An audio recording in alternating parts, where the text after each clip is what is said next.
One more aspect of the galaxy that we need to look at is the spiral arms. As we'll see in the next chapter, many galaxies have spiral arms. These bright arms help define the shape of the disk. However, even though the spiral arms are the most obvious part of the galaxy's disk, the density of stars is about the same throughout the disk, whether it's in the spiral arms or not. As you see in this map, our Sun is about halfway between two major spiral arms. In fact, the orbit speed of stars in the disk takes them into and through spiral arms all of the time. So it's best to think of the spiral arms as a pattern in the disk, rather than being made of a specific set of stars. One clue to the cause of spiral arms is that this is where most of the galaxy's star formation occurs. Remember that stars form from dense clouds of gas, so the spiral arms are the locations of the densest gas. Also, since the highest mass stars die before they leave the areas where they form, the spiral arms are home to most of the galaxy's high mass stars. That's why the arms are so bright. The brightest stars are all there. To get a better understanding of what spiral arms actually are, we need to look at density waves. A spiral arm starts as a wave, moving through the gas in the disk. Just like waves in water, density waves in gas can be started by any sort of disturbance. But in the Milky Way, it looks like the main cause is the bar of stars that runs through the bulge of the galaxy, making the bulge asymmetric. Unlike water waves, density waves in the disk don't produce an up and down motion in the gas. Instead, the gas gets denser and less dense as the wave travels around the disk. This is more like sound waves in our air. Also like sound waves, density waves travel at the sound speed in the gas, which is not the same as the orbit speed of the stars and gas. That's why stars and gas can move in and out of the spiral arms. The key to understanding why these density waves produce spiral arms comes from realizing that when the gas gets dense, star formation occurs. Remember that stars form from the densest gas in the interstellar medium. So the presence of a dense region at the crest of the density wave means that this will be the place where most star formation will happen. As we've already seen, massive stars are only found near where they form. So this wave of star formation leads to a wave of bright stars that light up the spiral arm. On this close-up of a spiral arm in a different galaxy, you can see the dark patches on the leading edge of the arm where the dense star-forming clouds occur, with the red ionization nebulae and the largest concentration of bright O stars coming just downstream of this band.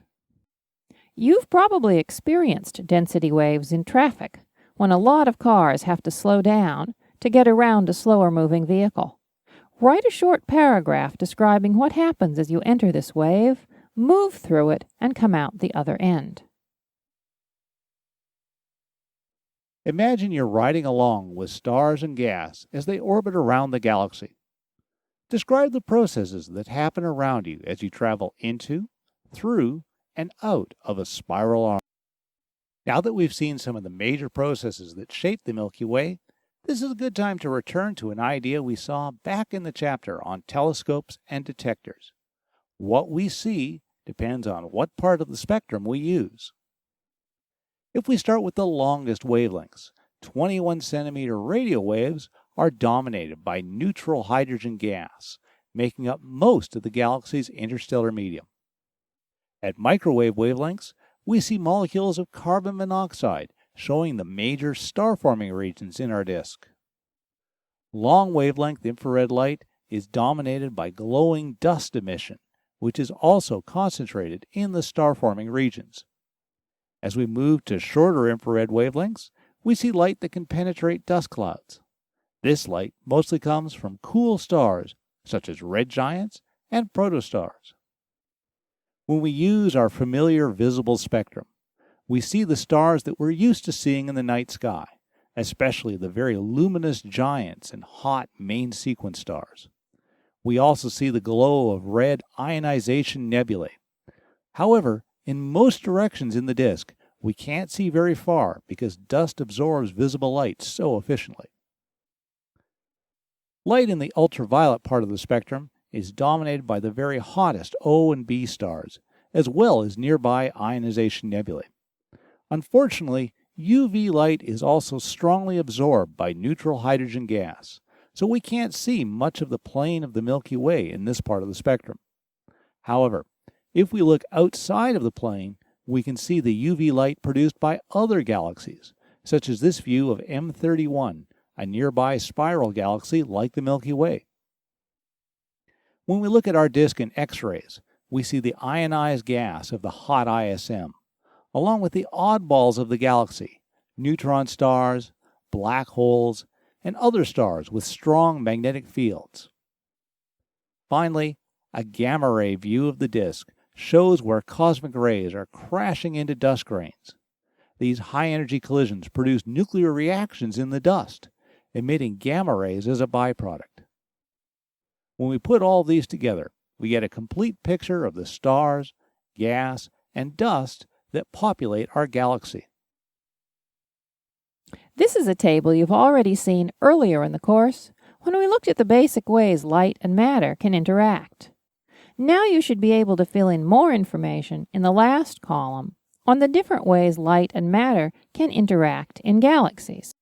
Now that we've talked about several examples of structures in the galaxy, we should pause to think about a key point in astronomy. All of these features, spiral arms, bulge, bar, halo, globular clusters, and star-forming regions with their particular shapes, colors, and light output, all of these features result from physical processes. In something like a spiral arm, the physics and chemistry of stars, dust, and even individual atoms and molecules combine to create a structure stretching all the way around the galaxy. This idea that we can explain the structures we observe from physical processes is just what we would expect from a scientific explanation. Having done this for the Milky Way, we can apply the same approach to understanding other galaxies.